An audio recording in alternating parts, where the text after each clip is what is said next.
Tanya. You were sexually abused by a family member from the age of 7 to 14. Then you met a handsome older man.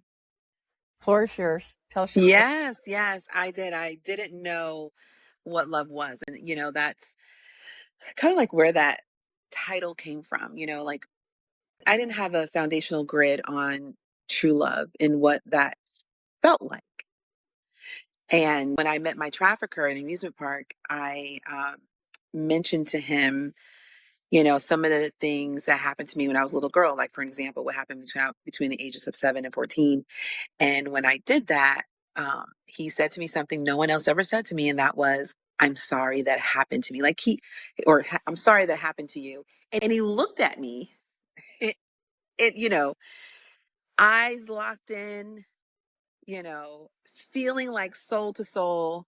I felt seen, validated, loved, like all the things that I dreamt what love could feel like. Because, growing up as a child, I didn't have the nurture, the care. My mom worked constantly. I had the stepdad, a family member who sexually exploited me as a child. And so it's not like I had this care and love and support, and the way I was seen was not the way I felt like it was appropriate to be seen as a child, and as a maturing adult, especially when I met my trafficker, having already been involved in adult situations, right, and adult content, and the story there. But my thought was like, what is the role of adults in a child's life?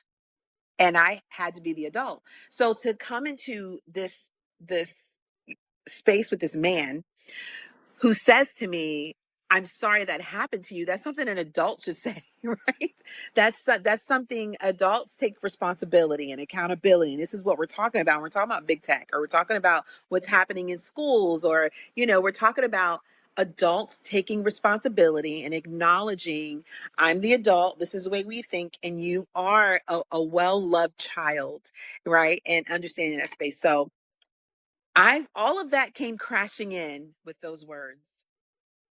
And for me, it felt like what folks talked about, love at first sight, right? Like, oh my God, this is it. Like my life had been so messy and detached from my community and, all of this. And I'm just like, wow, like love finally came for me. This is love, Right.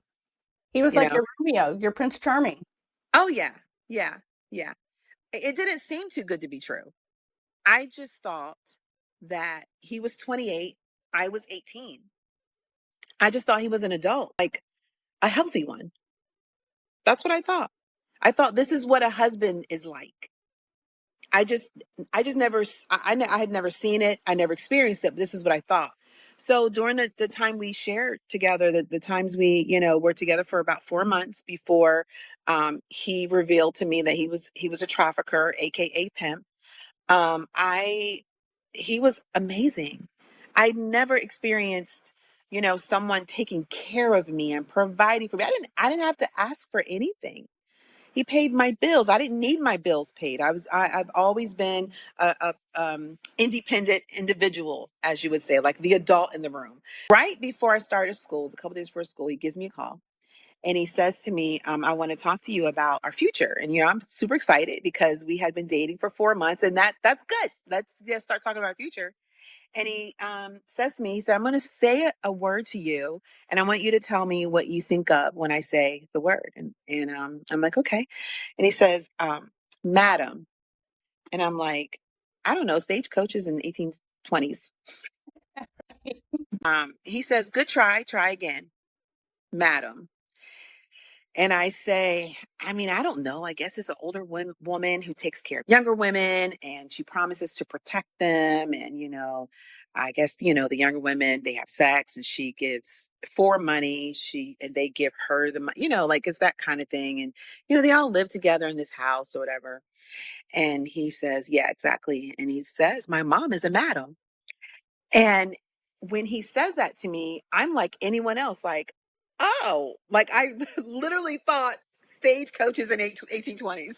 I didn't think any of that still exists today. And my mind was like train wreck. I was like, oh my God, this is crazy. Like, I wish I still had friends so I could tell them what I'm hearing right now. And he said, I'd like to bring you on as my queen. Now we know today that a queen is the bottom, right? It's the most loyal. It's your ride or die. It's a pimp's ride or die. I had no knowledge of any of this. I didn't know the pimping and hoeing world. And I was like, no, I can't do that. And he said, well, why can't you do this? And I share this for a reason. He said, well, why can't you? I said, because I'm not a hoe.